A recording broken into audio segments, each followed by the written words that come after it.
चलिए साहब, good morning. पढ़ाई शुरू करते हैं। चलो सब जल्दी से एडजस्ट हो जाए। कल वाली बात 15 मिनट सिखाता हूँ वापस, और फिर वेक्टर को आगे बढ़ाते हैं। कल मॉड्यूल डिस्कशन किया था। जिन लोगों ने कल की क्लास अटेंड नहीं करी है, रात की स्पेशल क्लास, वो रिकॉर्डेड देख सकते हैं, अनअकैडमी के ऐप पर है। कल हमने डिस्कस किए हैं सवाल नंबर 1 से लेकर 26 तक, 1 से 26 डिस्कस कर लिए हैं। मॉड्यूल डिस्कशन बेसिक मैथ्स, तो वो आपका ऑनलाइन रिकॉर्डेड है, आप उसको देख सकते हैं। चलो शुरू करें। कल वाला जो कॉन्सेप्ट है, एक बार उसको रिव्यू कर लेते हैं। लिखें,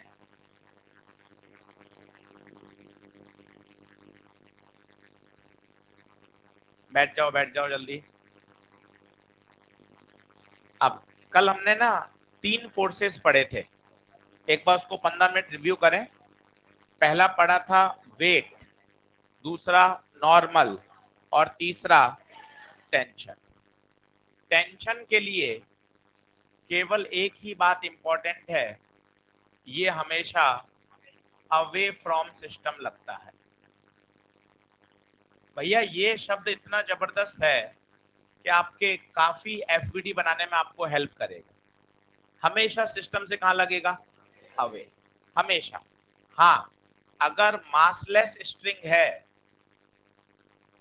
मासलेस स्ट्रिंग है, तो टेंशन थ्रू आउट क्या रहेगा? सेम। अगर मासलेस स्ट्रिंग है तो टेंशन पूरी रस्सी में क्या रहेगा? सेम। कल हमने इस बात को समझा था। जैसे एक छोटा सा एफबीडी बना के दिखाता हूं, लिखना शुरू करिए। सॉल्व नहीं करेंगे, सॉल्व एनएलएम में करेंगे। अभी तो सिर्फ फोर्सेस सीख रहे हैं, एफबीडी बनाना सीख रहे हैं। सॉल्व भी हो जाएगा, कहीं कोई दिक्कत नहीं। आज सॉल्यूशन टारगेट नहीं है, आज टारगेट है फोर्सेस बनाना सीखें। ये एक बेसिक पुली सिस्टम है जिसे कहा जाता है एटवुड मशीन।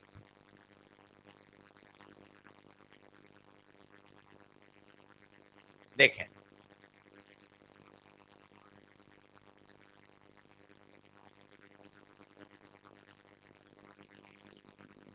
अब बातों को समझिएगा, एफबीडी पर गौर करिएगा। 10 डायग्राम बनाएंगे, क्लियरिटी बढ़ेगी, एनएलएम में और स्मूथ समझ में आएगा। देखें, जैसे मुझे बनाना है 3 किलो का, मुझे बनाना है 5 किलो का, और मुझे बनाना है पुली का। तीनों की एफबीडी मैं आपको बना के दिखा रहा हूं, बहुत ध्यान से सीखिएगा। ये तो हिंज है, रस्सी नहीं। ये ऐसे सब। सबसे पहले चेक करें, मैं आपको क्या बोलना चाहता हूँ। बोर्ड पे देखिए, 2-3 सवाल में तरीका सीख लीजिए, फिर मजा आएगा। बताइए 3 केजी में रस्सी कहाँ है, ऊपर या नीचे? ये ऊपर रस्सी। स्वाभाविक है, टेंशन किसमें होता है? रस्सी में। केवल एक शब्द काम का है, टेंशन हमेशा अवे, अवे होता है। 3 किलो से अवे, दूर की तरफ, ये ऊपर की तरफ। 5 किलो में देखिए, 5 में रस्सी कहाँ है बताइए, ऊपर या नीचे? देखिए 5 में रस्सी ऊपर। Tension away, tension away from the system. Ashish sir T1 T2 क्यों नहीं हुआ? क्योंकि बेटा ये रस्सी यहाँ से शुरू हो रही है, यहाँ जा रही है, ये पूरी रस्सी एक ही है। अगर रस्सी एक ही है तो tension through out same. Question भी आगे सॉल्व होगा, और अभी बारीकियां सीखेंगे ना तो क्वेश्चन करने में मजा आएगा कि हाँ सर 3 किलो में टेंशन टी, 5 किलो में टेंशन टी। अब आएगा मजा पुली का। पुली की एफबीडी देखिएगा, ये तो ऊपर हिंज है, रस्सी ऐसी है। अब आप देखें, केवल एक शब्द काम का, ऊपर नीचे आगे पीछे मत बोलिए, away from the system. Away, system से अवे, पुली से अवे। ये तीर का निशान नीचे होगा, यहाँ भी तीर का निशान नीचे होगा, दोनों तरफ रस्सी है पुली में। देखिए तो आप बच्चे परेशान होते हैं, सर ये टी सही है, ये टी सही है। भाई दोनों ही सही है। अवे, अगर 3 किलो की बात करोगे तो 3 किलो से अवे, 5 किलो से अवे, पुली से अवे। क्या बात समझ में आ रही है? फिर mg बना लीजिए, ये नीचे mg 3g, ये नीचे mg 5g। कौन कहाँ जाएगा, क्या इक्वेशन बनेगी, वो सब एनएलएम है। अभी एनएलएम नहीं पढ़ रहे हैं, अभी तो सिर्फ एफबीडी बना रहे हैं, फोर्सेस बना रहे हैं, टेंशन सीख रहे हैं। टेंशन का केवल एक शब्द काम का है, अवे फ्रॉम द सिस्टम। बोलिए, देखिए 3 किलो से अवे, ऊपर क्यों आया, रस्सी 3 किलो में ऊपर है, 5 किलो में ऊपर है, पुली में रस्सी, अवे अवे, टी टी दोनों तरफ अवे हो। क्या बात क्लियर है? लिखना शुरू करिए, पेन पेंसिल चलाइए, धीरे धीरे क्वेश्चंस बनाएंगे और एफबीडी और बेहतर समझ में आएगी। एनएलएम में टारगेट लेके चल रहे हैं, लगभग 400 सवाल करने हैं। मॉड्यूल, कॉन्सेप्ट बिल्डर, टीएलपी, इन सबको जोड़ेंगे ना तो लगभग 400 प्लस क्वेश्चन आएंगे। और एनएलएम में 400 क्वेश्चन करना मतलब मैकेनिक्स का बेस मजबूत करना है, वहां 70-80 क्वेश्चन से काम नहीं चलेगा। इसलिए धीरे धीरे वेक्टर, जब हम 6-7 लेक्चर पढ़ेंगे, धीरे धीरे धीरे एनएलएम की बातें भी साथ साथ उसमें जुड़ती जाएंगी। फटाफट बनाइएगा, सब पढ़ा हुआ है पर बेसिक से सीखना चाहते हैं। रस्सी अगर एक ही है, अगर रस्सी मासलेस है, कोई उसमें टेंजेंशियल फोर्स नहीं है, तो कल मैंने आपको सिखाया था tension through out the string क्या रहेगा, सेम रहेगा। पूरी रस्सी एक ही है, पूरी रस्सी एक ही है। बोलो, क्लियर है क्या? फटाफट लिख लें जल्दी से।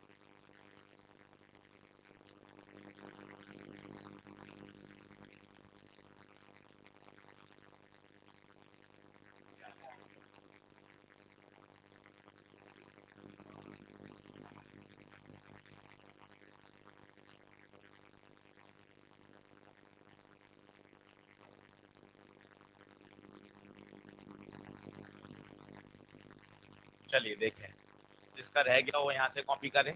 अगला क्वेश्चन देख रहे हैं, जैसे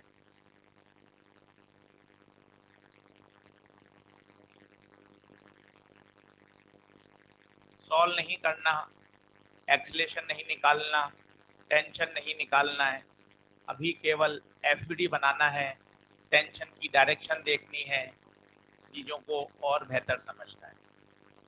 ये देखिए,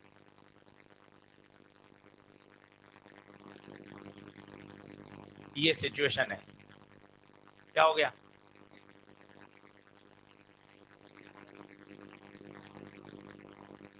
एक मिनट, हाँ भाई बोल।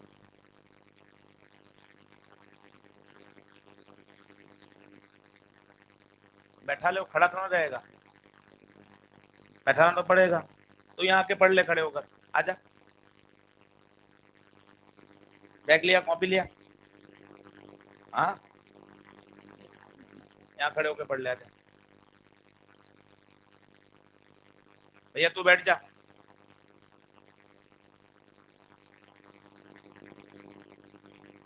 कॉपी लिया, पेन लिया, चलो अब देखें। सबसे पहले रस्सी पहचाने।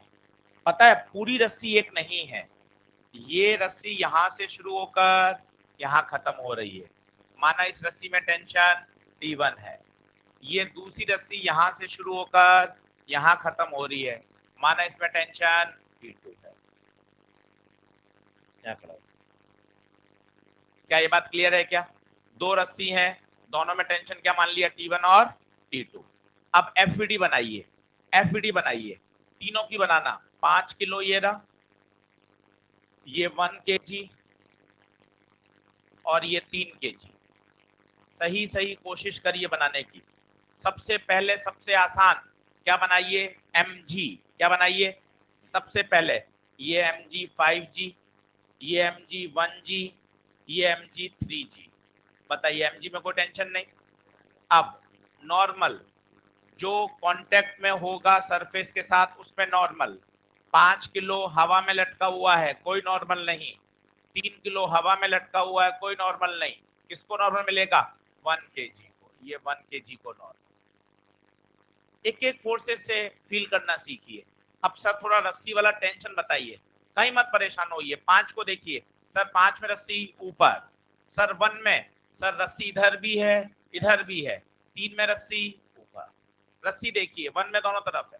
अब बताइए अवे, एक ही शब्द काम का है अवे, 5 किलो से अवे, यहां लिया है T1, 1 किलो से अवे, इधर T1 है उधर T2 है। सर दोनों तरफ लगेगा, बिल्कुल लगेगा, दोनों तरफ रस्सी है और अवे, 1 kg से अवे, यहाँ भी अवे, 3 kg से अवे, यहाँ टेंशन खत्म।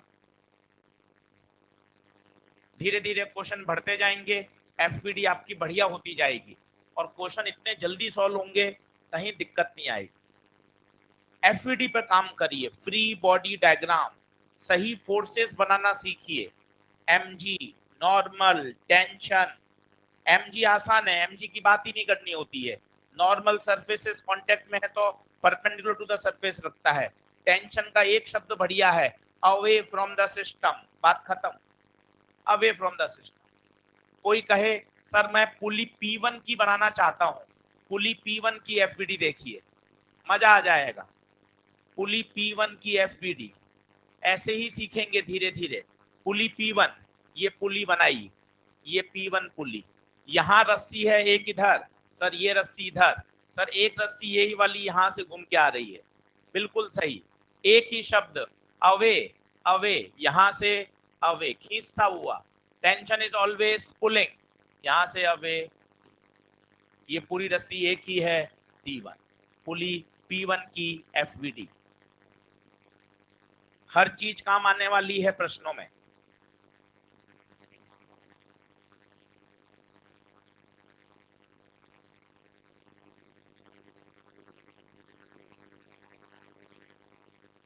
आएगा आएगा भी, हिंज कोर्स आएगा, थोड़े समय बाद आएगा।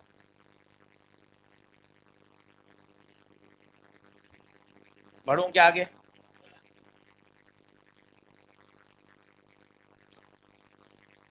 सही एफपीडी अगर बना लेते हैं कहीं दिक्कत नहीं आएगी। अब सिर्फ एक इक्वेशन लिखनी है, F बराबर ma, और वो F बराबर ma लिखते ही क्वेश्चन सॉल्व होने शुरू हो जाएंगे। पुली में नॉर्मल नहीं लगेगा, ये पुली में हिंज है। नॉर्मल तब लगता है जब दो सरफेसेस कांटेक्ट में होती हैं, सरफेस नहीं है, आपने यहाँ हिंज कर रखा है, कोई स्क्रू लगा रखा है, उसको हैंग कर रखा है। आइए अगला कोशिश करिएगा बनाने की।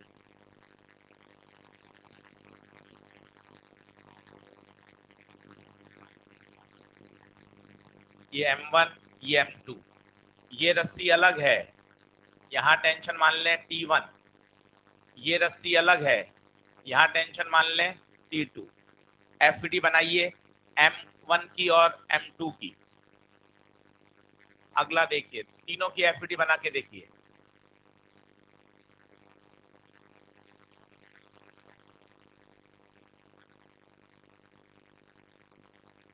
ये M1, M2, M3, गलत बने कोई दिक्कत नहीं है, बनाना जरूरी है, बनेगा धीरे धीरे क्लियरिटी आती जाएगी, चीजें आपको समझ में आएंगी। सही एफडी बना लेंगे, एनएलएम का डर खत्म हो जाएगा। सोचिए कहाँ रस्सी है, टेंशन कहाँ आएगा, टेंशन की एक ही दिशा इंपॉर्टेंट है, away from the system, away from the system. रस्सियां पहचाने, ये रस्सी यहां से शुरू होते हुए यहां खत्म हो रही है, ये पूरी रस्सी एक ही है, इसमें T1, ये रस्सी अलग है, इसमें T2, ये पूरी रस्सी एक ही है तो हर जगह T। कोशिश करें तीनों डायग्राम में सभी ब्लॉक्स की एफडी बनाएं।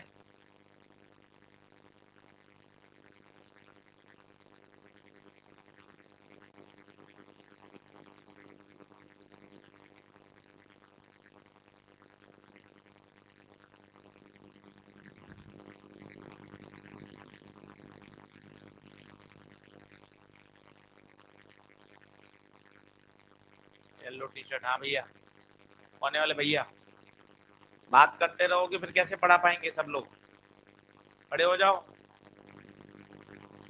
अब तक बात करोगे? हाँ, हाथ ऊपर खड़े करके खड़े हो जाओ 5 मिनट, दोनों हाथ ऊपर कर लो, बस बात ही कर रहे हो नॉन स्टॉप, हंसते जा रहे हो, बात कर रहे हो, कैसे फिर डेकोरम कैसे बनेगा क्लास का? कैसे 650 नंबर दिलवाएंगे तुझे बता? तेरा खुद का भी तो डेडिकेशन होना चाहिए कि मुझे 650 चाहिए। फिर 615 620 में तो फाइट हो रही है, राजस्थान में 615 पे कुछ नहीं मिल रहा जनरल कैटेगरी में। चलो हाँ भाई, तीनों के बना लिए क्या? M1 M2 M1 M2 हर के चाहिए। केवल एक काम की बात है, टेंशन हमेशा कहाँ लगता है? Away from the system, away from the system. अगर ये बात दिमाग में बैठ गई, कोई दिक्कत नहीं आएगी, क्वेश्चन करेंगे बहुत तरीके से समझ में आएगा। M1, अब यहाँ M1 में लड़ाई है, देखना, M1 के ऊपर भी रस्सी है, नीचे भी रस्सी। M2 में केवल ऊपर ही है, बोलो हाँ है क्या? अब टेंशन का एरो तो गलत हो ही नहीं सकता, नींद में भी गलत नहीं होगा, वो शब्द ही जबरदस्त है। अवे, M1 से अवे, ये देख T1 ऊपर, M2 से अवे नीचे, M2 में केवल ऊपर ही रस्सी है, अवे, और Mg बना लो, इसका M1G, इसका M2G। आशीष सर M1 में दो टेंशन क्यों आए? अरे भाई ध्यान से देखना, M1 में ऊपर भी रस्सी और नीचे भी रस्सी, कोई दिक्कत ही नहीं है, चेक कर लो। यहां देखो, यहां बताओ, M1 में केवल ऊपर रस्सी है T1, M1G कहां? नीचे। M2 में ध्यान से देखो, ऊपर भी है नीचे भी है, और M2G नीचे। M3 में केवल ऊपर T2 और नीचे M3G। करिए,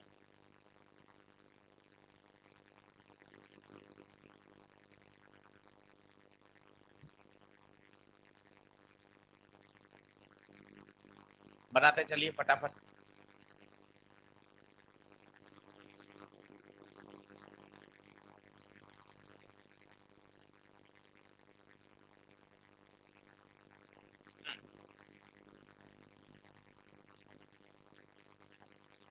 नहीं नहीं, कुछ नहीं हो सकता, सिर्फ Mg लगेगा, M3 में M3G लगेगा, M2 में M2G लगेगा, कहीं M2 प्लस M3 कुछ नहीं करना, बिल्कुल सीधा रास्ते पे चलना है, कोई क्वेश्चन गलत नहीं होगा। बढ़े आगे, चलो इसमें बनाओ, अब ध्यान से बनाना, इसमें M2 में, इसी में बना देता हूं, इसी में सोचो, M2 में M2G नीचे, टेंशन अवे, अवे हो गया, इसमें टेंशन अवे, ये T आगे, M1G नीचे, नॉर्मल, बोलो, टेंशन Mg नॉर्मल, क्या ये क्लियरिटी आ रही है? ठीक है भाई, बहुत बढ़िया। आइए आगे बढ़ते हैं, अब वेक्टर शुरू करते हैं। 15 मिनट मैंने आपको एफईडी सिखाई, अब वेक्टर को वापस आगे ले चलते हैं। लिखें, तो लिखिए, triangle law of vector addition, triangle law of vector addition.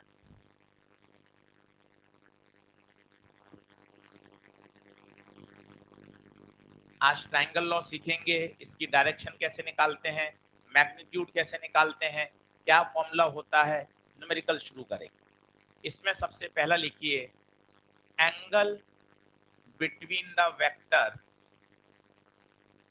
कैसे फाइंड करें। सबसे इंपॉर्टेंट है, दो वेक्टर्स के बीच का एंगल कैसे फाइंड किया जाए।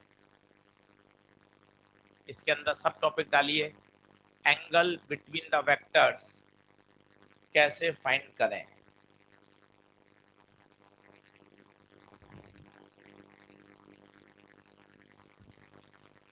अब सुनते जाइएगा ध्यान से, अच्छे से देखें, बहुत छोटी छोटी बातें हैं। दो वेक्टर के बीच का एंगल तभी चिल्लाएंगे जब दोनों वेक्टर्स की क्या मिलेंगी? टेल्स। जब दोनों वेक्टर्स की टेल मिले, हमेशा, नहीं तो सवाल गलत हो जाएगा। एंगल तभी बोलेंगे जब दोनों वेक्टर्स की टेल मिलेगी। तो ये वाला जो एंगल है, this angle is called angle between the vectors. बच्चे कहते हैं सर ये वाला एंगल भी तो है, हमेशा छोटा वाला एंगल लिया जाएगा, कौन सा वाला? तो बताइए ए और बी के बीच में एंगल कितना है? थीटा। क्या गलती होती है देखना, सवाल ऐसा आता है ये ए वेक्टर है और ये बी वेक्टर है, ऐसा किसी सिचुएशन में ये 30 डिग्री। अब एक नजर में लगता है यार ए और बी के बीच में 30 डिग्री है, नहीं, केवल एक अप्रोच पे काम करो। साइंस इतनी सटीक है, अगर आपने सही कॉन्सेप्ट सीख लिया ना, कोई दिक्कत ही नहीं है, कोई एक्सेप्शन नहीं है ना भाई, सबसे अच्छी बात है, कोई अलग लॉ का फेलियर नहीं है। केवल एक बात, दोनों वेक्टर्स की क्या मिलनी चाहिए? टेल्स। क्या टेल मिल रही है क्या? एक का हेड और दूसरे की टेल। क्या करो, इसको धक्का मार के बी को आगे ले आओ। ए तो वहीं रहा, ए तो वहीं रहा और बी को धक्का मार के आगे ले आए।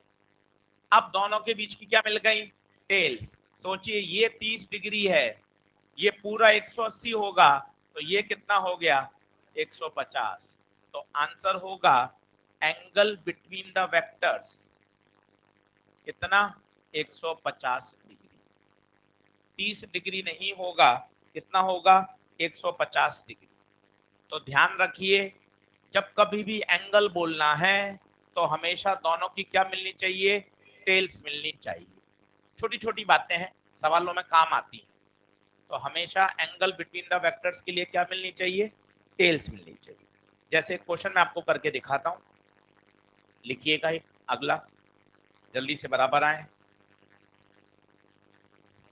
जैसे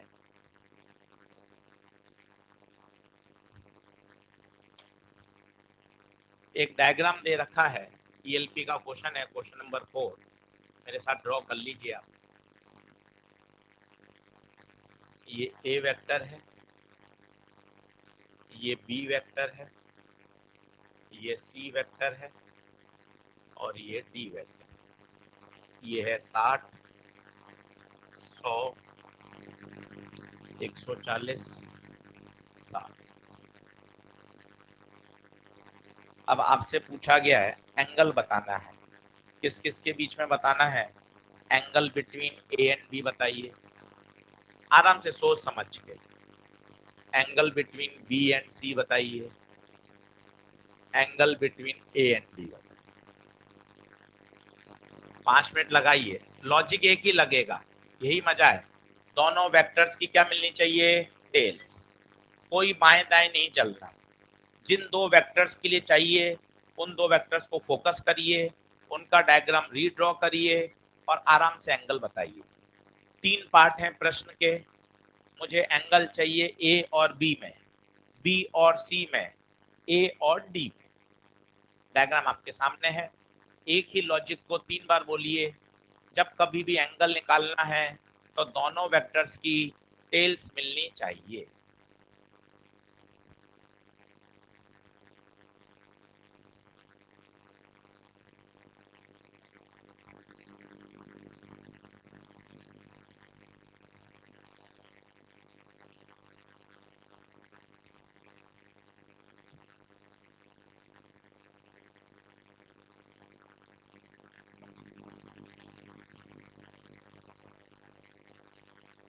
हाँ जी, आया?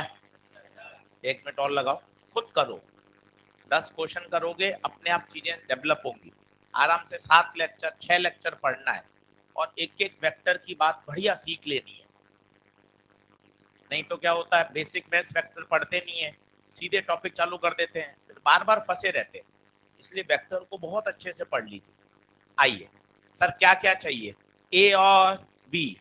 देखना, ये ए बनाया, ओके, ये बी बनाया, ओके। सर अभी काम का नहीं है, टेल्स नहीं मिल रही, क्या करिए? पेन बदला, ए को धक्का मार के आगे ले गया, क्या टेल मिल गई? ये है 80, नहीं, ये कितना दे रखा है? 100। ये कितना दे रखा है? 100। हम सभी जानते हैं पूरा 180, तो ये 80। तो आंसर आ गया, ए और बी के बीच में आंसर है 80 डिग्री। बताइए क्या ए और बी क्लियर है? रीड्रॉ करिए, रीड्रॉ करिए, कहीं होशियारी में नहीं करना, वापस ईमानदारी से बनाओ। ए और बी बनाया, दोनों की टेल मिल गई, काम खत्म। अब आगे देखिए, अब मुझे चाहिए आशीष सर बी और सी। बी और सी रीड्रॉ कर, वहीं दिमाग मत लगा, जैसा बी है ये वैसा बी बनाया, जैसा सी है ये सी बनाया, और ये एंगल 60, जैसा डायग्राम में था वैसा रीड्रॉ कर लिया। शर्त एक ही है, यही विज्ञान की खासियत है, एक कॉन्सेप्ट पर पकड़ हो जाए। दोनों वेक्टर्स की क्या मिलनी चाहिए, टेल्स, दोनों की टेल्स। बी को धक्का मार के आगे कर दो। अब बताओ ये 60 है तो ये 120, तो बी और सी के बीच में 120, सब बनेंगे। लॉजिक पकड़ में आना चाहिए। ए और डी के बीच में बताइए, ए और डी, ए और डी, ए कहाँ है, ये रहा, डी ये रहा। सर इसमें कुछ भी नहीं करना, ए और डी में कुछ भी नहीं करना सर, जमा जमाया क्वेश्चन है, दोनों की ऑलरेडी टेल्स मिल रही हैं, कहीं कुछ खिसकाने की आवश्यकता नहीं है। ए और डी में आंसर 60। देख लीजिए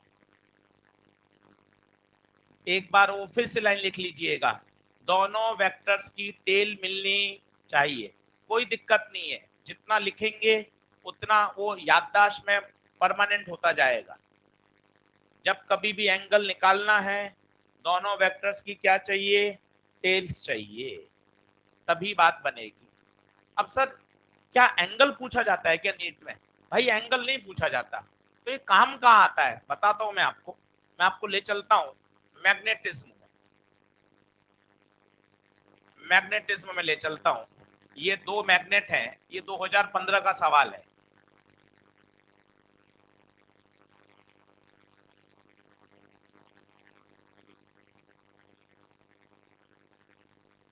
ये दो मैग्नेट हैं, थोड़ा सा भी आपको याद नहीं होगा इसलिए मैं बता देता हूं। एक होता है magnetic moment, magnetic moment M vector, और इसकी जो डायरेक्शन होती है, याद हो किसी को, कहां से कहां होती है, इसकी डायरेक्शन हमेशा साउथ से नॉर्थ होती है। अभी मत परेशान होइएगा, मैग्नेटिज्म में आएगा वहां सिखाएंगे, पर मैं आपको साथ साथ ये सिखाना चाहता हूँ कि आप जो भी ये बेसिक पढ़ रहे हो, ये इतना काम का है कि हर चैप्टर में यूज आता है, उससे इसकी इंपॉर्टेंस समझ में आती है। अब आप देखना, ये दो मैग्नेट हैं, इसका मैग्नेटिक मोमेंट बताइए, साउथ से नॉर्थ, ये साउथ से नॉर्थ, इसका मैग्नेटिक मोमेंट साउथ से नॉर्थ। अब मुझे रिजल्टेंट निकालना है, आप सभी को याद है resultant, A square plus B square plus 2ab cos theta. अब यहाँ पंगे हैं, एक नजर में दिख रहा है थीटा 60, नहीं, वेक्टर्स के बीच में एंगल तभी नापा जाएगा जब दोनों के टेल्स मिलेंगी, यहाँ दोनों की टेल नहीं मिल रही, तो ये तो एम ऐसा ही रखा, इस एम को धक्का मार के आगे ले आए, ये 60 है, ये 60 है, तो ये कितना 120, टोटल 180, मतलब इस क्वेश्चन को सॉल्व करते समय 120 डिग्री यूज किया जाए। आंसर क्या आएगा उससे मुझे मतलब नहीं है, मैं तो सिर्फ ये सिखाना चाहता हूं कि एंगल निकालना कितना इंपॉर्टेंट है।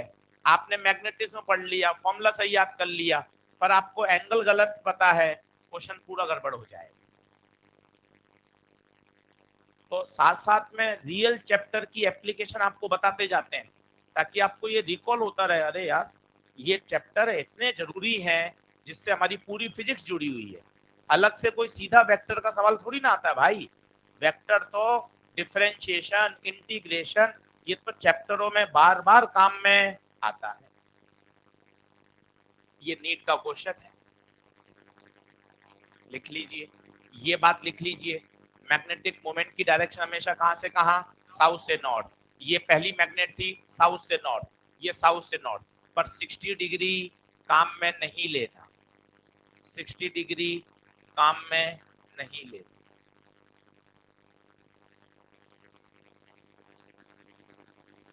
बोलो क्या एंगल बिटवीन द वेक्टर्स की बात क्लियर हुई, जल्दी से बराबर आइए फटाफट। एक ही लॉजिक, जब कभी भी एंगल बिटवीन द वेक्टर्स पूछा जाएगा तब हमें क्या करना है, दोनों वेक्टर्स की क्या मिला देनी है, टेल्स।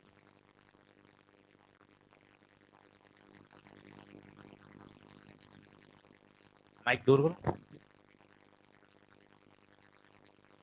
और बोल, चलो बढ़े आगे।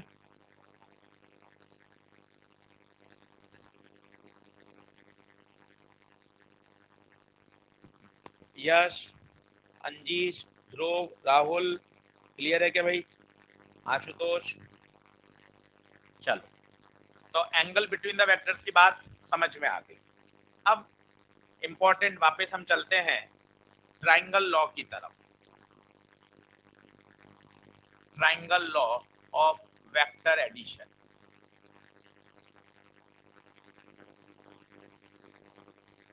वेक्टर एडिशन, अब ये क्या कहता है, सुना हुआ तो आपने है, पर इसको आज 5-7 बार देखिए, 5-7 बार देखिए। पिक्टोरियल व्यू बनाने से, पिक्टोरियल व्यू बनाने से या ग्राफिकल एनालिसिस करने से तो इसकी आती है डायरेक्शन, और जब हम मैथमेटिकल एनालिसिस करेंगे तो उससे आएगा इसका मैग्नीट्यूड। ये शब्द मैं क्या बोल रहा हूं धीरे धीरे आपको अभी समझ में आ जाएगा, आराम से देखिए क्या इंपॉर्टेंट है। पहली बात तो ये वेक्टर अलजेब्रा होता क्या है, हमें क्यों ट्राइंगल में अलग लॉ पढ़ने पड़ रहे हैं वो देखें। जैसे मैं आपको कहूं एक 5 न्यूटन का फोर्स नॉर्थ में लग रहा है, एक 3 न्यूटन का फोर्स ईस्ट में लग रहा है, एक 2 न्यूटन का force 45 degree north of east में लग रहा है। इनको ऐड करिए, इनको ऐड करिए। तो आपने जो 10वीं तक साइंस पढ़ी है या 10वीं तक मैथ्स पढ़ी है वो यहाँ काम नहीं आएगी। आपने पढ़ा है 3 किलो, 2 किलो मास, 5 किलो मास, इनको जोड़ना, 5 3 8 और 2 10, इसे बोलते हैं स्केलर एडिशन। जो आपने अभी तक पढ़ा था 10वीं तक मैथ्स में वो सिंपल जोड़ गुणा भाग है, वो है कहलाता है स्केलर एडिशन। यहाँ ये सिंपल नहीं जुड़ सकता। सर क्यों नहीं जुड़ सकता? 5 और 3 8 और 2 10 नहीं हो सकते, क्योंकि इनके साथ क्या एसोसिएट है, डायरेक्शन। तो बड़े लोगों ने एक नई अलजेब्रा बनाई, जो ऐसी अलजेब्रा होती है जो इन डायरेक्शन के साथ भी इन्वॉल्व होती है, उसे हम कहते हैं वेक्टर अलजेब्रा। भाई पढ़ तो रहे हैं पर शब्द तो पता चले। भाई वेक्टर की जोड़ क्यों पढ़नी पड़ रही है? 10वीं तक इतना पैसा दिया है स्कूल में, उन्होंने जोड़ बाकी भी नहीं सिखाई। जोड़ बाकी तो सिखाई है पर उन्होंने कौन सी वाली सिखाई है, स्केलर। ये वाली जोड़ नहीं सिखाई, क्योंकि इनके साथ क्या इन्वॉल्वमेंट हो रहा है, डायरेक्शन का इन्वॉल्वमेंट हो रहा है। और ये सिंपल सिंपल एडिशन को फॉलो नहीं करते, इसलिए इनका हमें जोड़ पढ़ना है, इनका सब्ट्रैक्शन पढ़ना है, इनका मल्टीप्लिकेशन पढ़ना है। अगले 6 लेक्चर मुझे दिखाई तो दे, ये मैं जोड़ बाकी गुणा क्यों पढ़ रहा हूं? भाई जोड़ बाकी गुणा जो तुमने पढ़े थे ना वो स्केलर वाले पढ़े थे, आज हम कौन से वाले पढ़ने वाले हैं, वेक्टर वाले। दैट्स व्हाई इस अलजेब्रा को क्या बोलते हैं, वेक्टर अलजेब्रा। उसमें आज पहला नियम सीख रहे हैं, triangle law of vector addition. क्या फंडामेंटल अप्रोच समझ में आई आपको? लिखना चालू करिए, फटाफट लिखते जाइए। ये सिंपल जोड़ सही है, पर यहाँ 10 न्यूटन बोलना गलत है, क्योंकि यहाँ क्या इन्वॉल्वमेंट है, डायरेक्शन भी इन्वॉल्व है। तो ये सिंपल जोड़ को, सिंपल मल्टीप्लिकेशन को, सिंपल सब्ट्रैक्शन को फॉलो नहीं करेगा।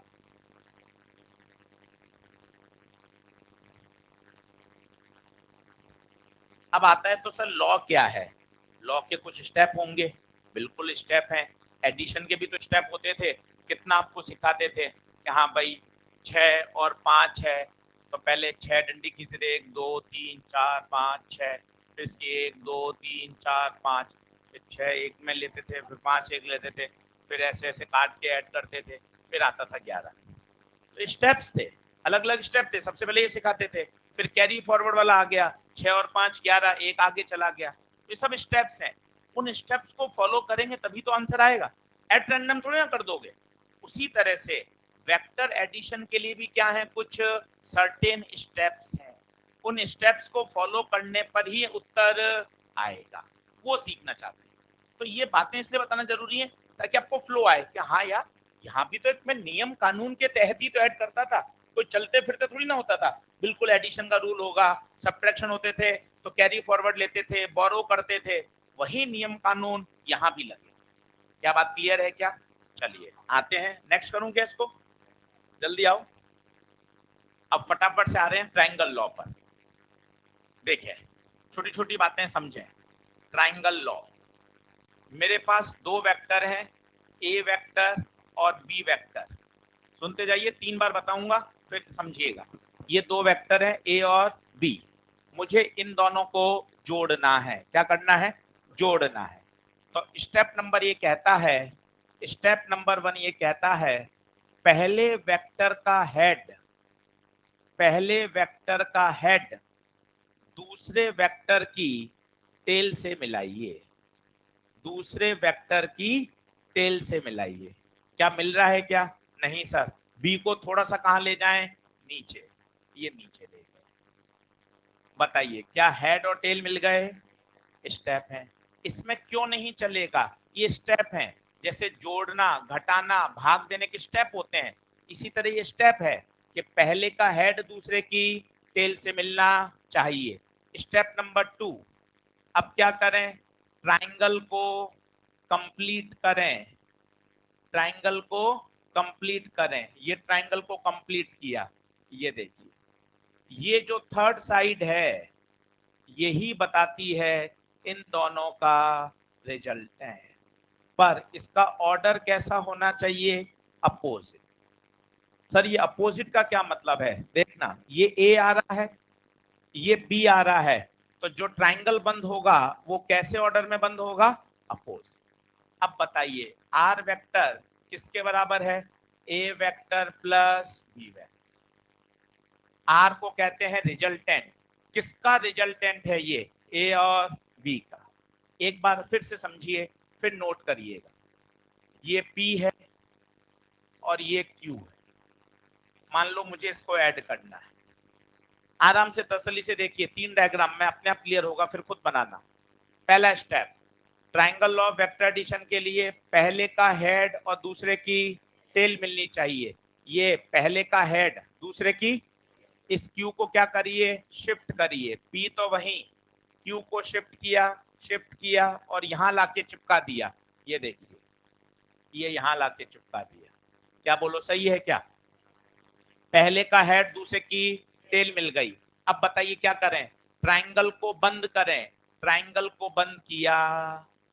सर ये अपोजिट सेंस क्या होता है? खुद देखो ना, यहां से पी आ रहा है, इसके लगातार में क्यू आ रहा है, तो जाना चाहिए था ऐसा, पर नहीं, अपोजिट।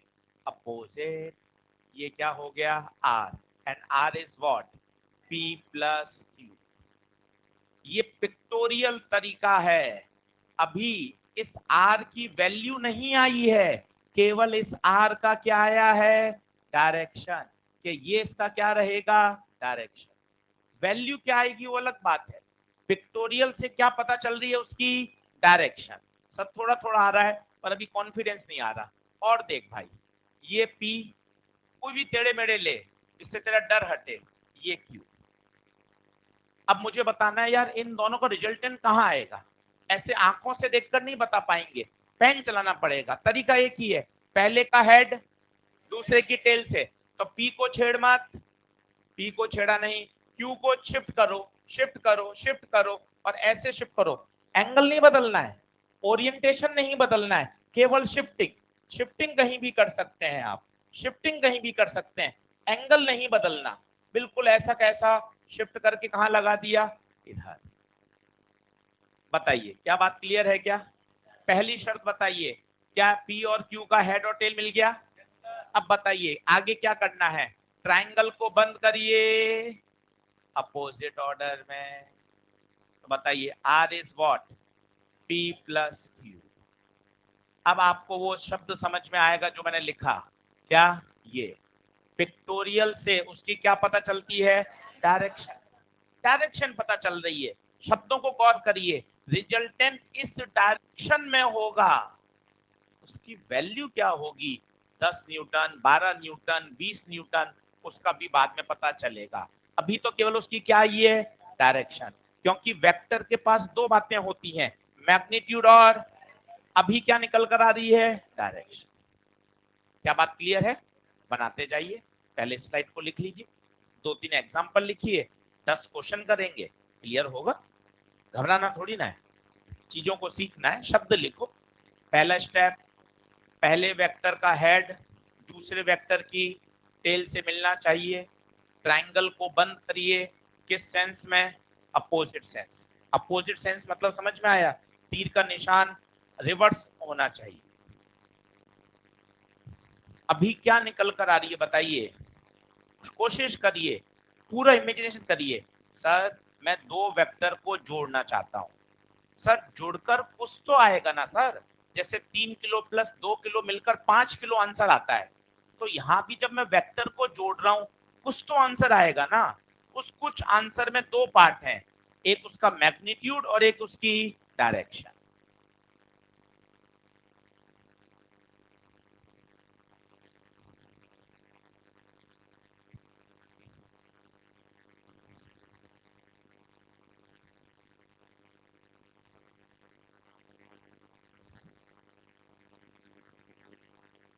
आ जाइए, नेक्स्ट करोगे?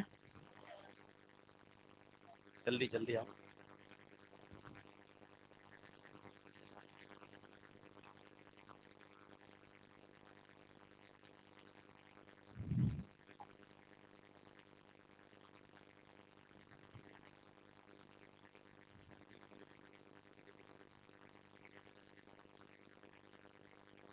चार पांच बनाओगे, धीरे धीरे क्लियरिटी बढ़ेगी, चीजें आपको समझ में आएंगी। अच्छा यार ऐसे ऐसे चल रहा है, और कितना बढ़िया तरीका है, कहीं एक्सेप्शन नहीं है। ये एक बेनिफिट है यार, कहीं कहीं रुकावट ही नहीं है भाई, कोई एक्सेप्शन ही नहीं है।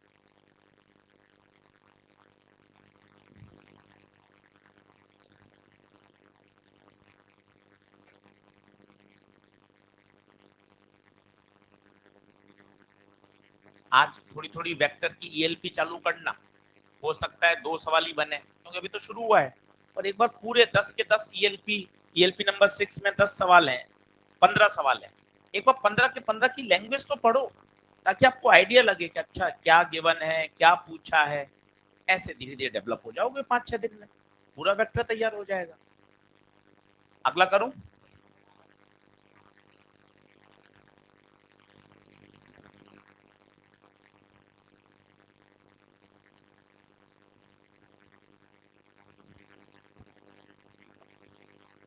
अब एक क्वेश्चन सीखते हैं जो इतना पढ़ा, कि भैया तीसरा वेक्टर जो होगा ट्राइंगल को कंप्लीट करता हुआ किस ऑर्डर में होगा?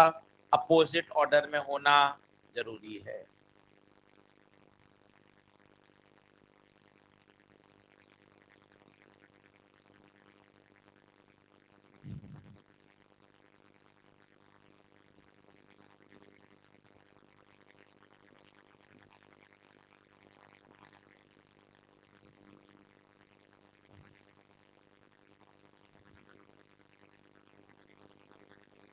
बढ़े, चलो आ जाओ।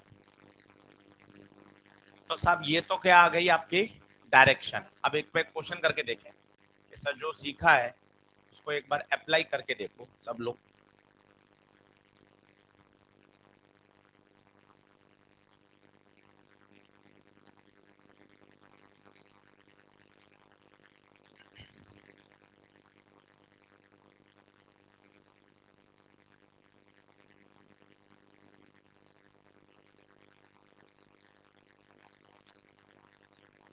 बता लीजिए।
डायग्राम थोड़ा बड़ा बनाता हूँ, इसको नहीं दिखता।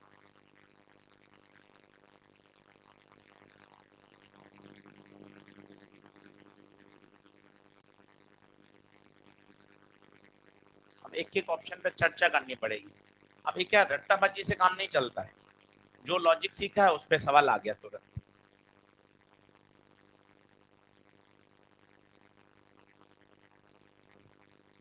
तरीका वही है, दो लगातार वेक्टर होने चाहिए, तीसरा ट्रायंगल को बंद करना चाहिए, और किस ऑर्डर में?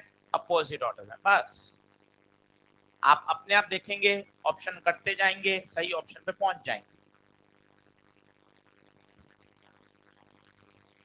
कौन सा? सेकंड। आप खुद देखो, दो लगातार होने चाहिए कंटिन्यू में, बगैर ऑप्शन देखे खुद लगाने की कोशिश करो। कंटिन्यू में कौन है? ए बी, ए बी के लगातार में B C, A B plus B C, और इसको बंद कौन कर रहा है और किस ऑर्डर में? अपोजिट की फील आ रही है आपको? ये ए बी, इसके लगातार में बी सी, लगातार में एरो इधर होना चाहिए था, पर एरो कैसा है? अपोजिट। खत्म। A B plus B C बराबर ए सी, ऑप्शन नंबर 2 हो गया। ट्राइंगल लॉ की बेसिक आना चाहिए। अभी बताओ, आपने सिर्फ क्या निकालना सीखा है? डायरेक्शंस। इस बात को फिर सीखो, ये बात बड़ी इंपॉर्टेंट है कि देखो सर, अपन दो ऑब्जेक्ट्स को ऐड करते हैं, 5 किलो प्लस 3 किलो, तुरंत आपने चिल्ला दिया आंसर कितना? 8 किलो। ये तो कैसा सम है? स्केलर। अब हम वेक्टर्स को ऐड कर रहे हैं, तो इमेजिन करो दो वेक्टर्स को ऐड करोगे, यार ऐड करके कुछ तो आंसर आएगा ना भाई। उस आंसर में कितनी बातें होंगी? दो, एक मैग्नीट्यूड होगा और एक, अभी किसकी चर्चा कर रहे हैं? डायरेक्शन। कि डायरेक्शन कहाँ आए, उन किसकी चर्चा करने वाले हैं? मैग्नीट्यूड। क्या बात क्लियर है क्या? चलो आगे बढ़ते हैं, लिखिए, सब हेडिंग डालिए। How to calculate, how to calculate the magnitude of, magnitude of resultant vector. How to calculate the magnitude of resultant vector? सभी को याद है, मतलब ये हर चैप्टर में काम आता है, ऐसा फॉर्मूला है। देखें क्या होता है, पहले समझें। ये है आपका ए, तसल्ली से देखना, ये है ए, ये है बी, दोनों के बीच में एंगल थीटा। एंगल निकालने का तरीका, दोनों की टेल मिलनी चाहिए। क्या टेल्स मिल रही हैं? ठीक है। मैं चाहता हूं इन दोनों को ऐड करना, सर अभी ऐड नहीं होंगे। ऐड करने का स्टेप, पहले का हेड दूसरे की टेल मिलनी चाहिए। क्या करूंगा देखना, ये लगाया तीर का निशान, सर ए को मत छेड़ो और बी को खिसका के आगे ले आओ। देखो आप, बी को शिफ्ट किया, यहां लगा दिया। छोटी छोटी बातें देखो। क्या अब ट्रायंगल लॉ लगाने के आप हकदार हो? सेंटेंस बोलो, ट्रायंगल लॉ तभी लगेगा जब पहले का हेड दूसरे की टेल से मिलेगा। देख मिल रहे हैं, बताइए क्या करें? सर ट्रायंगल को बंद कर दीजिए, किस ऑर्डर में? Opposite order. बताओ सफेद पेन क्या बता रहा है? रिजल्टेंट। बोलो क्या है? रिजल्टेंट। अब इस रिजल्टेंट का जो मैग्नीट्यूड है, ये आर वेक्टर और ये इसका मैग्नीट्यूड। इसका फॉर्मूला आप सभी को बचपन से याद है, 11वीं से, A square plus B square plus 2ab cos. ये क्या है सर? ये जो रिजल्टेंट आएगा उसकी कुछ ना कुछ तो वैल्यू आएगी, 3 न्यूटन, 6 न्यूटन, 40 न्यूटन, वो इस फॉर्मूले से निकाली जाएगी। जहां पर थीटा क्या बता रहा है? Theta is angle between A vector and B vector. ये तो है पहला सबसे फेमस फॉर्मूला जो पूरी 11वीं 12वीं की फिजिक्स में काम आता है। इसमें एक फॉर्मूला और है डरावना सा, जो कुछ बच्चे जानते हैं, वो भी सीखिए। ये रिजल्टेंट ए के साथ कुछ एंगल बना रहा है, रिजल्टेंट ए के साथ कुछ एंगल बना रहा है, और ये जो एंगल होता है इसका फॉर्मूला भी होता है B sine theta upon A plus B cos theta. आप थीटा अल्फा में परेशान होते रहेंगे, और अगर आपने समझ के आज ही खत्म कर दिया तो क्लियर। थीटा कौन है? ए और बी के बीच का एंगल। ये देख, थीटा ए और बी के बीच का एंगल। अल्फा क्या है? रिजल्टेंट का ए वेक्टर के साथ एंगल। तो अल्फा क्या है? अल्फा क्या है? रिजल्टेंट का ए वेक्टर के साथ angle, the angle between R vector and A vector. लिखना शुरू करिए। यही फॉर्मूला है जिस पर मेरे 10 न्यूमेरिकल अभी सॉल्व हो जाएंगे, और दोनों आपको ऑलरेडी पता है, बस इसमें कंफ्यूजन हटाना है, थोड़ा कॉन्फिडेंस बढ़ाना है, एक्यूरेसी बढ़ानी है, 10 क्वेश्चन सॉल्व हो जाएंगे। पहले कंफर्टेबल होकर फॉर्मूले की अंडरस्टैंडिंग लाओ। बहुत तेज नहीं भागना होता है फिजिक्स में, कुछ कॉन्सेप्ट है उनको पकड़ना होता है। क्या आपने केवल फॉर्मूला रट लिया? भाई फॉर्मूले के साथ और बोलना। आर क्या है? Are resultant. थीटा क्या है? Theta angle. किस किस के बीच में? ए वेक्टर और बी वेक्टर के बीच में। ये फिर अल्फा, ये नई बीमारी क्या आ रही है? पूरा बोलो। जो रिजल्टेंट आया उस रिजल्टेंट का ए वेक्टर के साथ angle, that is called alpha. Tan alpha का formula B sine theta upon A plus B cos theta. ये दो ही फॉर्मूले हैं बच्चे जिस पर हम अभी 10 सवाल सॉल्व करके देख सकते हैं। फॉर्मूले समझ में आएंगे तभी क्वेश्चन में मजा आएगा। अब जो सबसे पॉपुलर केस है वो 3 है। अगर दोनों वेक्टर के बीच का एंगल 0 डिग्री हो तो आंसर क्या आता है? 180 हो तो क्या आंसर आता है? 90 डिग्री हो तो क्या आंसर आता है? ये सबसे पॉपुलर है, कई आपको याद भी होंगे। दोनों फोर्स अगर एक ही डायरेक्शन में है, ये नाटकबाजी करनी नहीं है, सिंपल ऐड हो जाते हैं। जैसे दो लोग मिलकर, एक 15 न्यूटन से खींच रहा है, एक 5 न्यूटन से खींच रहा है, ये कुछ नहीं करना, 15 + 5 20, बशर्ते कब? जब दोनों वेक्टर सेम डायरेक्शन में। तो अब मैं लिखता हूं, नीचे लिखते जाइए। स्पेशल केसेस, पहले इसको देख लीजिए, 1 मिनट का ब्रेक ले लीजिए, दोनों फॉर्मूले के साथ चिपक के चलना है और इन फॉर्मूले की अंडरस्टैंडिंग डेवलप करनी है अगले 10 क्वेश्चन। आज का होमवर्क है ईएलपी नंबर 7, 1 से 15, जितने हो जाएं, 5 हो, 6 हो, 8 हो, कोई दिक्कत नहीं, मैं सब करा दूंगा। पर एक बार पूरे अटेम्प्ट करो एक शॉट में, पता तो चलेगा ना यार क्या लैंग्वेज होती है, क्या पूछते हैं। थोड़ा बहुत पेन चलाओगे सवाल बनने लग जाएंगे। आप पेन ही नहीं चलाओगे फिर कैसे एक्सपेक्ट करोगे चीजें बनेंगी? इसलिए 15 के 15 अटेम्प्ट करके आए। आइए आगे बढ़ते हैं। Special case, case 1, when vectors are parallel to each other. ये दो वेक्टर हैं जो आपस में पैरेलल है। खुद बताइए, पैरेलल वेक्टर के बीच का एंगल कितना दिखाई दे रहा है आपको? 0, थीटा 0। आर का formula √(a² + b² + 2ab cos theta. Theta 0, a² + b² + 2ab cos 0, cos 0 1, a + b का whole square square root cancel हो जाएंगे, आंसर आएगा a + b। This is called maximum value. Sir आपको कैसे पता चला ये मैक्सिमम होगी? हर बात के पीछे लॉजिक है। cos थीटा की मैक्सिमम वैल्यू 1 ही तो होती है।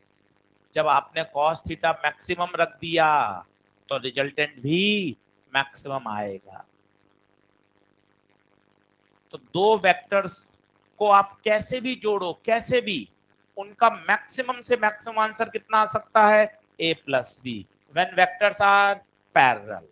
सोचिए case number two, case number two, when vectors are anti parallel, when vectors are anti parallel, anti parallel का मतलब दोनों की दिशाएं विपरीत, दोनों की दिशाएं विपरीत। थीटा बताइए 180 डिग्री। आर का formula A square plus B square plus 2ab cos theta, cos theta, cos 180, cos 180 minus 1, cos 180 minus 1। तो आर मिन आएगा a माइनस बी, ये मिनिमम वैल्यू है। सर कैसे पता चला यही मिनिमम है? क्योंकि कॉस की मिनिमम वैल्यू क्या होती है? -1। ये सबसे दो पॉपुलर केस हैं जो चलते फिरते याद होने चाहिए। अब आपको ये वाली नाटकबाजी की जरूरत ही नहीं है, एक बार करके रख लिया, अब तो सीधा याद हो। Vectors parallel, sir answer a plus B. Vectors anti parallel, a minus B, a minus B या b माइनस ए, दोनों ही सही हैं। पूछो क्यों? जो बड़ा होगा उसमें से घटा दीजिए। तो इसको किताब में ऐसे लिखते हैं स्टाइल से, a ऐसे। इसका मतलब होता है जो बड़ा होगा a में से b घटाओ या b में से a घटाओ, जो बड़ा होगा। तो a माइनस बी या b माइनस ए दोनों ही सही हैं, जो बड़ा होगा वो जीतेगा।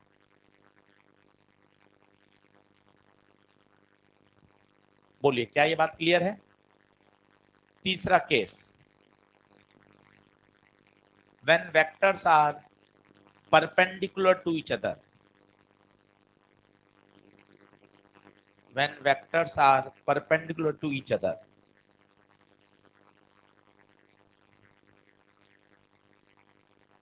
बताइए, खुद करिए। थीटा 90 डायग्राम बनाइए, दो वेक्टर को परपेंडिकुलर बनाइए, कोशिश करिए।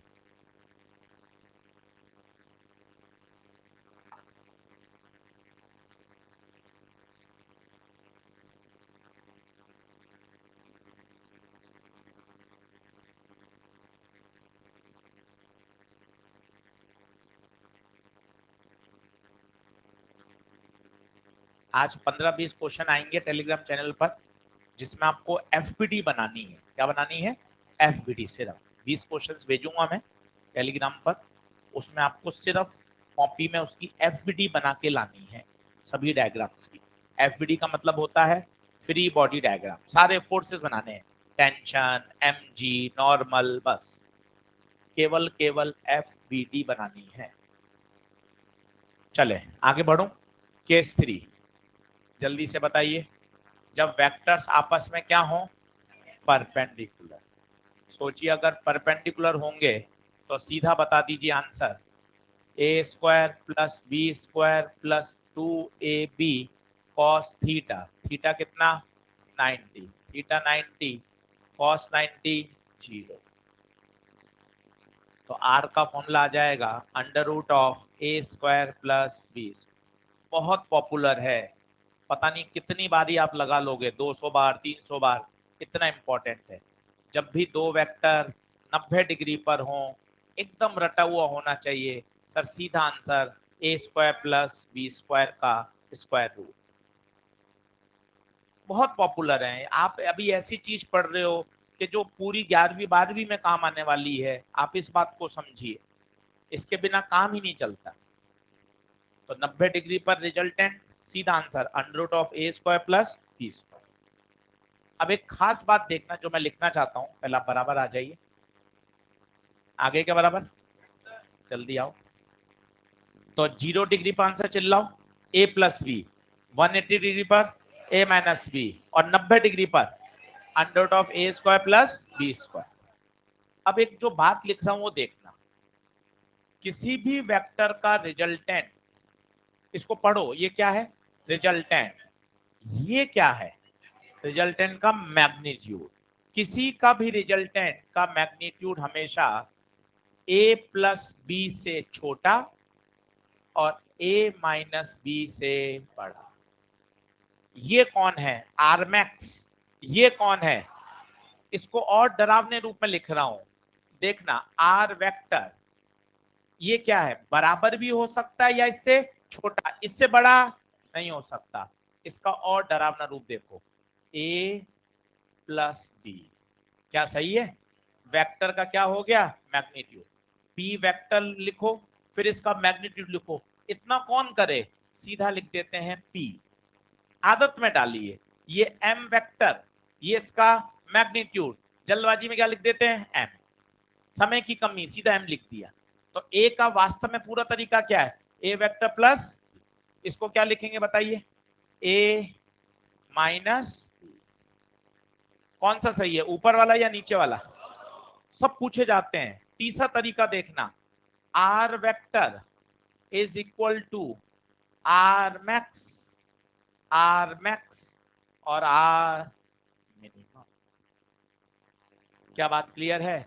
मतलब किसी का भी रिजल्टेंट a प्लस बी से ज्यादा नहीं हो सकता और a माइनस बी से कम नहीं हो सकता, हमेशा उसकी वैल्यू इन दोनों के बीच में लाई करेगी।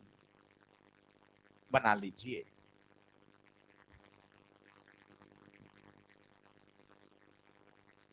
तो कभी भी रिजल्टेंट a प्लस बी से ज्यादा नहीं हो सकता, a माइनस बी से कम नहीं हो सकता। वो कहेगा मैक्सिमम कब होगा, बताओ मैक्सिमम कब होता है, तुरंत याद होना चाहिए, मैक्सिमम कब होता है, थीटा 0 डिग्री पर। वो कहेगा मिनिमम कब होता है, 180। सब छोटे छोटे सवाल हैं जो धीरे धीरे दिमाग में बैठते जाते हैं। मैक्सिमम कब 0 पर, मिनिमम कब 180 पर।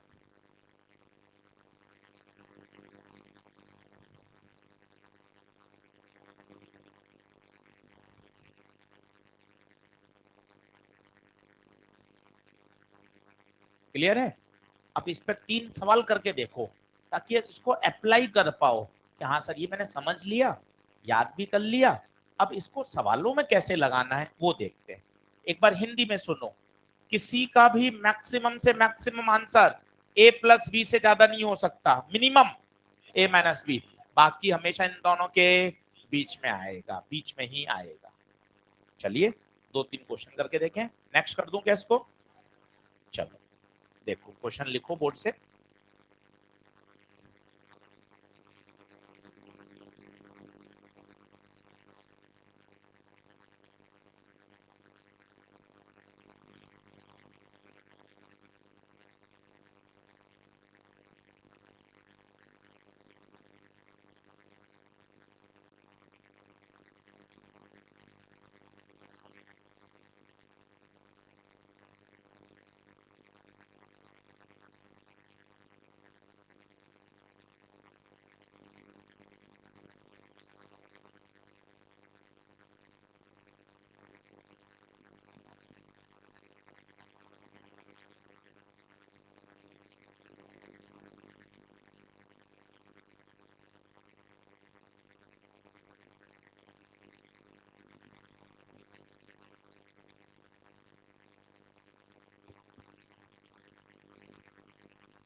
हाँ जी, पढ़ा लिखो थोड़ा।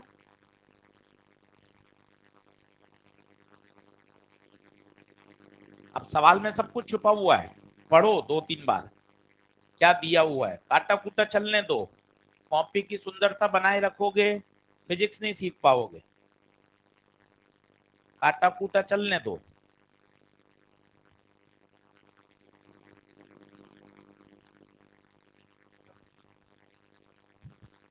हाँ जी, सब कुछ दिया हुआ, ध्यान से देखो। ग्रेटेस्ट, बताओ ग्रेटेस्ट कब हो सकता था, a plus B. Ashish sir ये ग्रेटेस्ट होता है, 3 बार लिखेगा तुझे भी चमकने लग जाएगा। ग्रेटेस्ट कितना है, 20। Least, least a minus B कितना, 4। ये 2 इक्वेशन बन गई। बताओ इसमें क्या नहीं लिख पा रहे, ये सीखो, 5 बार लगाओगे याद हो जाएगा। ग्रेटेस्ट वैल्यू अभी पढ़ा था ना, maximum a plus B, minimum a minus B, बस खत्म। अब ये 10वीं क्लास का सवाल बन गया, साइमल्टेनियसली सॉल्व कर लो, ऐड कर दो, बी से बी कटा, ए 2a, 20 प्लस 4, 2a बराबर 24, ए कितना 12, ए 12 को उठा के इक्वेशन 1 में डाल दो। इक्वेशन 1 में ए पुट कर दो, ए प्लस बी 20, ए 12, तो बताओ बी कितना 8। खत्म। छोटे छोटे सवाल हैं जो आपको सिर्फ ये बात सिखाना चाहता है कि देख अब ये भविष्य में याद रखो कि maximum a plus B, minimum, सीधा सवाल सॉल्व हो गया। एक में नहीं चमकेगा, हो सकता है 4 बार ये सुनोगे, धीरे धीरे दिमाग में सेट होगा कि जब कभी भी मैक्सिमम बोले ए प्लस बी, मिनिमम बोले ए माइनस। बढ़े आगे, अगला लिखो, अगला लिखो।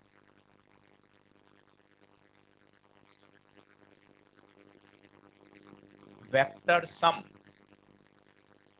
of two forces 10 Newton and 6 Newton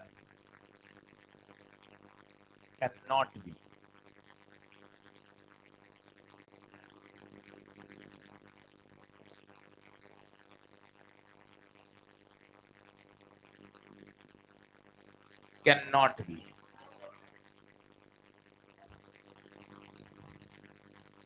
करो।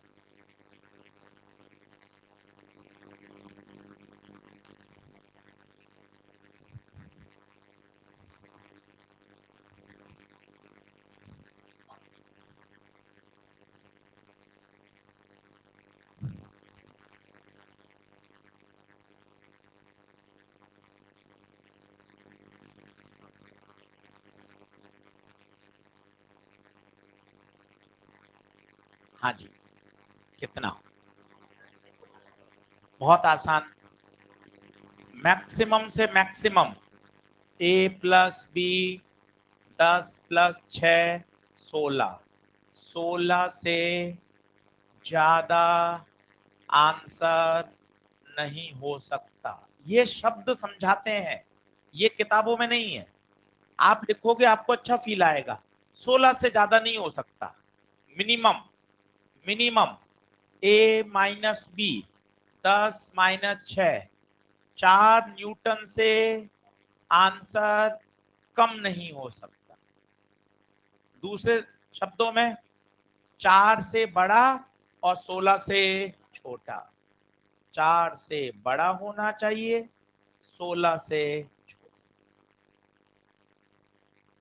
खत्म। अब बताइए 4 यस पॉसिबल है, पॉसिबल, 8 पॉसिबल है, 4 और 16 के बीच में 12 पॉसिबल है, 2 नहीं पॉसिबल। सही आंसर 4। छोटी छोटी बातें हैं जो आपको धीरे धीरे क्वेश्चंस के माध्यम से तैयार होती जाती हैं कि मैक्सिमम से मैक्सिमम आंसर, मैक्सिमम से maximum answer A plus B, minimum से minimum answer A minus B, बाकी हमेशा इनके बीच। बोलो बात क्लियर है? चलो अब एक अच्छी बात सिखाता हूं, वो लिखिए, लिखिए कंसेप्चुअल पॉइंट, बराबर आइए। आज ईएलपी नंबर 7 करनी है, 15 प्रश्न है, खुली छूट है, 4 में अटकोगे 5 में अटकोगे कोई टेंशन नहीं, मैं कर रहा हूं, सब करा दूंगा। एक बार करके लाइए, उससे आपका दिमाग खुलेगा कि हाँ यार सर मुझे ये लैंग्वेज में दिक्कत आती है। चलो अब कुछ काम की बातें सिखा रहा हूं, वो देखिएगा। जैसे मैं लिख देता हूं A vector plus B vector, बताइए क्या देगा ये, आर वेक्टर। ट्रायंगल लो, ए प्लस बी क्या दे रहा है, आर। आर कौन है, रिजल्ट है, कोशिश करिए आर कौन है, किस किस का, ए और बी का, ए और बी का। अब मैं आपसे क्या पूछता हूं वो देखिए, मैं आपको कहूंगा आर वेक्टर का मैग्नीट्यूड आपको रटा हुआ है, A square plus B square plus 2ab cos theta. वो आर वेक्टर का मैग्नीट्यूड नहीं बोलेगा, पता वो क्या करेगा, ए प्लस बी का मैग्नीट्यूड। अब आप उलझे पड़े रहोगे, यार ये क्या है। आपको खुद बोलना चाहिए, यार ए प्लस बी मिलके क्या दे रहे हैं, आर। इसका मतलब मुझे आर वेक्टर का मैग्नीट्यूड ही तो पूछा है। आपको तो क्या ये रटा हुआ है, दिमाग में बैठा हुआ है, पर वो आर वेक्टर बोलता ही नहीं है। वो क्या लिखता है, तो इसको बोलो तो सही, क्या है। ए और बी को जोड़ा, ए और बी के जोड़ने से क्या पैदा हुआ, आर, और उस आर का क्या पूछा है। क्या बात सही है क्या। वो आपसे पूछेगा, वो आपसे पूछेगा टेन अल्फा का फॉर्मूला बताइए। टेन अल्फा क्या होगा, कोशिश करिए। B sine theta upon A plus B. बताइए ध्यान से, किसके साथ एंगल है ये अल्फा का, alpha angle between R vector and A vector. R का किसके साथ, ए के साथ। फोटो देखोगे तो मजा आएगा। ये ए, ये बी, ये आर, आर का ए के साथ एंगल अल्फा। ये बहुत समझदारी वाली बात है। आप केवल फॉर्मूले रट लोगे, सवाल नहीं हिलेगा। अंडरस्टैंडिंग लानी पड़ेगी कि हाँ, theta, theta is angle between A and B, theta is angle between A and B, alpha is angle between R and A, R and A. बोली हाँ है क्या, लिखना शुरू करिए। लिखा हुआ ये वाली बात फिर लिखिए, कल फिर लिखवाऊंगा बीच में एक बार। इससे ही अच्छे क्वेश्चन आपको हिट होंगे। आप सोचो मैं केवल इसको रट लूं, नहीं काम चलेगा। आपकी अंडरस्टैंडिंग लानी पड़ेगी कि डायग्राम क्या कह रहा है, अल्फा कहां से एंगल है, थीटा किसके बीच का एंगल है।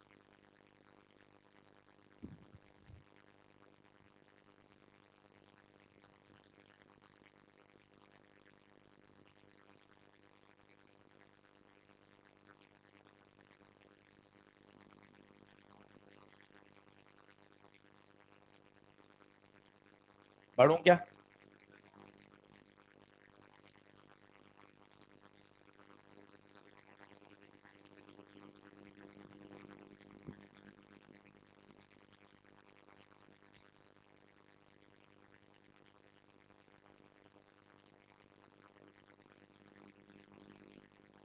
लिखें,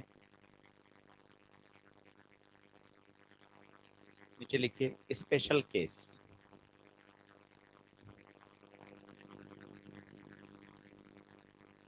स्पेशल केस,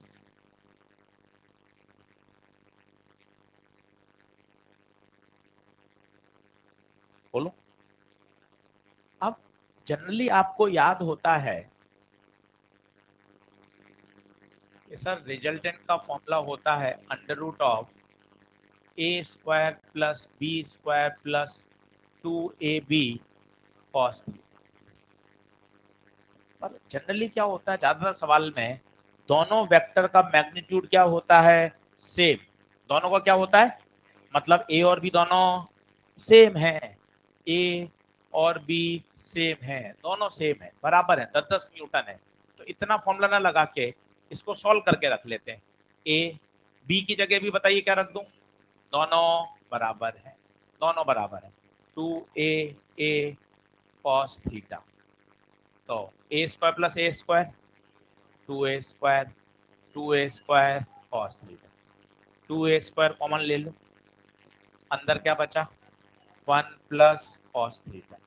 ध्यान से देखना, थोड़ी आंखें बड़ी करना। 2a स्क्वायर, इस कॉस थीटा का फॉर्मूला कल एक हाफ एंगल फॉर्मूला सिखाया था, 2 cos square theta by 2 minus, याद है। थीटा होता था तो क्या हो जाता था, थीटा बाय 2, इस 1 से 1 कटा, 2 और 2 4, A square cos square theta by 2, 4 का स्क्वायर रूट 2, ए स्क्वायर का ए कॉस थीटा बाय 2। कई किताबों में ये दे रखा होता है, तो ये याद होना चाहिए। सर क्या है, ये सही है या ये सही है, भाई दोनों सही है। थोड़ी समझ बढ़ा, 5 न्यूटन और 10 न्यूटन होंगे अलग अलग, तो यही लगेगा हमेशा। हाँ, अगर फोर्सेस सेम हो तो आप सीधा ये लगाओ 2a cos थीटा बाय, पर ये तभी लगेगा जब दोनों फोर्सेस इक्वल होंगे। लिखो, छोटी छोटी बात समझ के उनको याद करो, तो ये समय बचता है आपका कि अगर दोनों फोर्स बराबर हैं, सीधा आंसर लगाइए 2a cos theta by 2, 2a cos theta by 2। पर ये एक स्पेशल केस है, ये तभी लगेगा जब दोनों क्या हों, बराबर मैग्नीट्यूड के हों।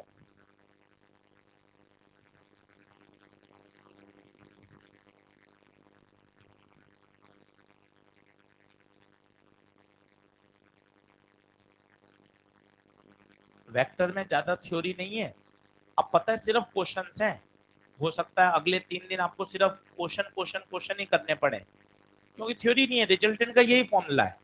बस आप इसको अलग अलग क्वेश्चन में जब अप्लाई करोगे ना, तब आपका दिमाग चलेगा। कोई इसके अंदर 10-12 कॉन्सेप्ट नहीं है, इकलौता यही फॉर्मूला है एडिशन का। अब जैसे जैसे सवाल की लैंग्वेज होती जाएगी, वैसे से आपका दिमाग खुलता जाएगा।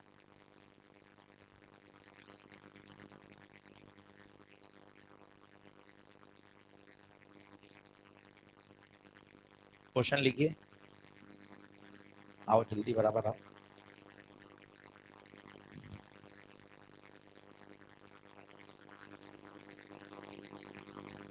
तो 1 मिनट का ब्रेक ले लो। दो वेक्टर अगर जिनका मैग्नीट्यूड सेम हो तो उसका resultant 2a cos theta by 2। 2-3 बार बोल लो 2a cos theta, where theta is angle, लिख लो शर्म नहीं, where theta is angle between the vectors, theta is angle between the vector.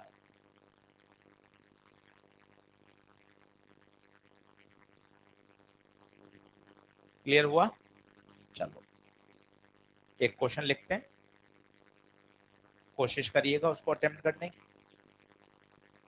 two forces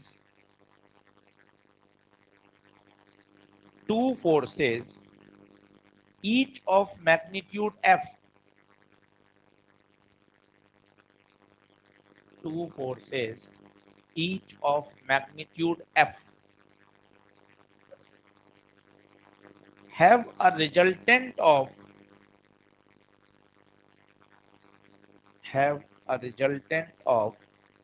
same magnitude f,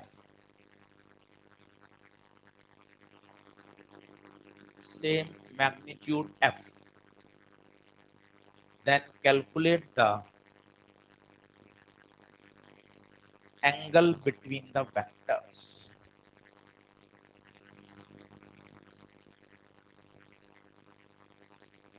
काफी बच्चों को रटा हुआ है और बिल्कुल सही भी है। 120 डिग्री, 120 डिग्री। आइए इस बात को थोड़ा समझिए। पहले तो ये देखिए कौन सा फॉर्मूला लगेगा। सवाल पढ़कर पकड़ो, two forces each of magnitude F, मतलब दोनों फोर्सेस का मैग्नीट्यूड सेम है। देखिए मेरी ना सॉल्यूशन में इंटरेस्ट नहीं है, वो तो अपने आप हो जाएंगे भाई, सही कॉन्सेप्ट को पकड़ो। अगर दोनों का मैग्नीट्यूड सेम है तो फॉर्मूला लगता है R बराबर 2a cos थीटा बाय 2। पहले इस बात को पकड़िए कि हाँ सर ये फॉर्मूला तभी लगता है जब दोनों वेक्टर्स का मैग्नीट्यूड सेम होता है। उसमें लिखा हुआ है two vectors having same magnitude, कितना दे रखा है f, resultant is also f, resultant भी f cos theta by 2, f से f कटा, 1/2 equal to cos theta by 2। Cos की टेबल याद होनी चाहिए, नहीं तो फंसोगे, कहीं कोई शर्म नहीं है। कॉस की वैल्यू सारी याद करनी पड़ेगी, नहीं तो फंसते जाओगे। इसलिए 4/5, इसलिए इनको जरूर लिखें। cos 60 1/2, cos 90 0, cos 120 minus half, क्योंकि cos ही काम आ रहा है। आप देखो हर फॉर्मूले में cos ही आ रहा है, तो cos की तो वैल्यू याद होनी चाहिए। 1/2 मतलब cos 60, cos theta by 2, cos से cos कैंसिल होगा, 60 डिग्री बराबर थीटा बाय 2, तो थीटा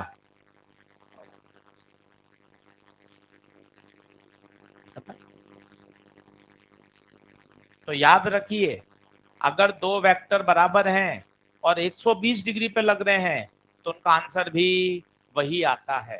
दो बराबर 120 डिग्री पे लगेंगे तो आंसर भी एफ आएगा।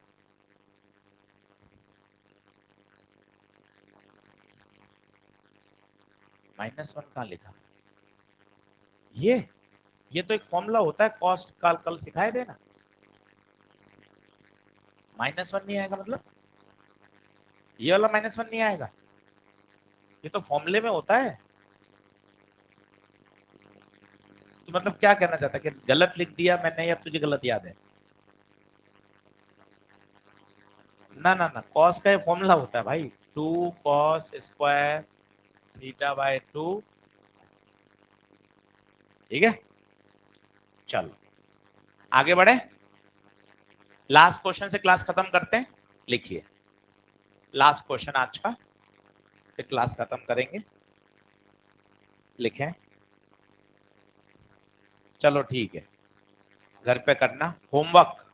ईएलपी नंबर 7, 1 से 15 सारे के सारे करने हैं।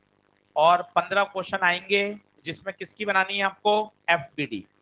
सारे डायग्राम की क्या क्या बनानी है? एफबीडी।